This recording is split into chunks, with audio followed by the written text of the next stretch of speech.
Up there, you go around every hour and a half, time after time after time. You wake up usually in the mornings, and just the way that the track of your orbits go, you wake up over the Mideast, over North Africa.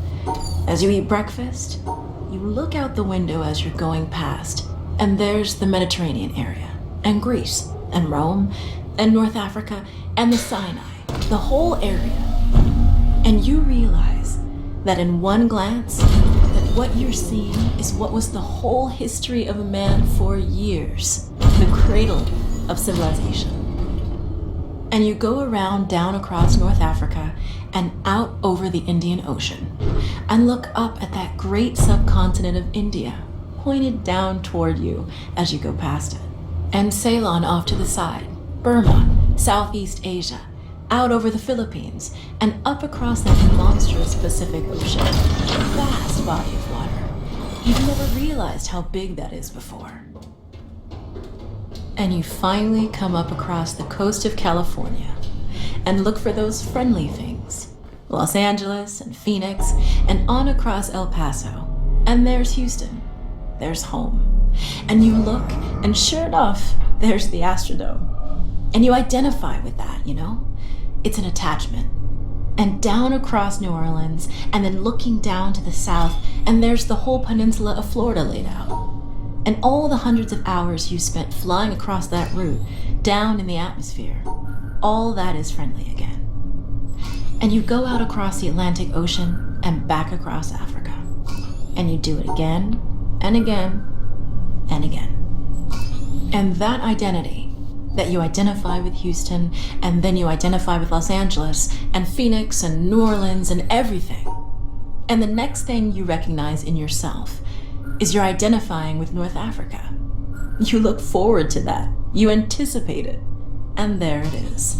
That whole process begins to shift of what it is you identify with. When you go around it in an hour and a half, you begin to recognize that your identity is with that whole thing. And that makes a change. You look down there, and you can't imagine how many borders and boundaries you crossed again and again and again. And you don't even see them. At that wake-up scene, the Mideast, you know there are hundreds of people killing each other over some imaginary line that you can't see. From where you see it, the thing is a whole, and it's so beautiful. And you wish you could take one from each side in hand and say, look at it from this perspective. Look at that. What's important? And so a little later on, your friend, again those same neighbors, another astronaut, the person next to you goes out to the moon. And now he looks back and sees the Earth not as something big where he can see the beautiful details, but he sees the Earth as a small thing out there. And now that contrast between that bright blue and white Christmas tree ornament and that black sky, that infinite universe, really comes through.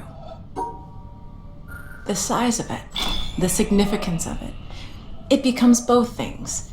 It becomes so small and so fragile, and such a precious little spot in that universe that you can block it out with your thumb. And you realize that on that small spot, that little blue and white thing is everything that means anything to you. All of history and music and poetry and art and war and death and birth and love, tears, joy, games, all of it is on that little spot out there that you can cover with your thumb.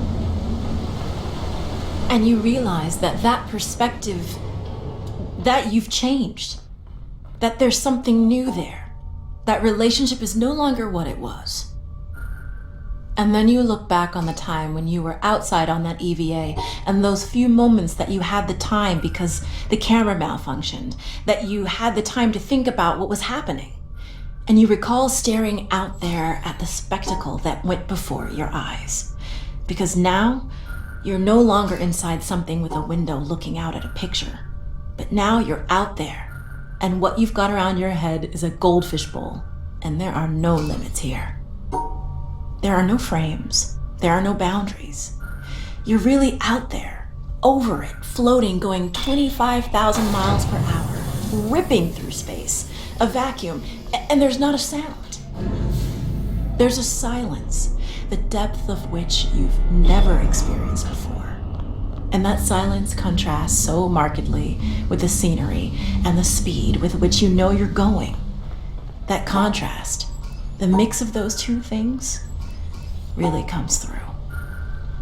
And you think about what you're experiencing and why. Do you deserve this? This fantastic experience? Have you earned this in some way? Are you separated out to be touched by God to have some special experience here that other men cannot have? You know the answer to that is no. There's nothing that you've done that deserves that earned that. It's not a special thing for you. You know very well at that moment, and it comes through to you so powerfully that you're the sensing element for man. You look down and see the surface of that globe that you've lived on all this time, and you know all those people down there. They are like you. They are you. And somehow you represent them when you are up there. A sensing element, that point out on the end. And that's a humbling feeling. It's a feeling that says you have a responsibility. It's not for yourself. The eye that doesn't see does not do justice to the body. That's why it's there. That's why you're out there. And somehow you recognize that you're a piece of this total life. You're out on that forefront and you have to bring that back somehow. And that becomes a rather special responsibility. It tells you something about your relationship with this thing we call life. And when you come back, there's a difference in that world now. There's a difference in that relationship between you and that planet, and you and all those other forms of life on that planet, because you've had that kind of experience. It's a difference, and it's so precious. And all through this, I've used the word you because it's not me. It's not Dave Scott. It's not Dick Gordon, Pete Conrad, John Glenn. It's you. It's us. It's we. It's life. It's had that experience. And it's not just my problem to integrate. It's not my challenge to integrate, my joy to integrate. It's yours. It's everybody's. Russell Schweikart, 1975.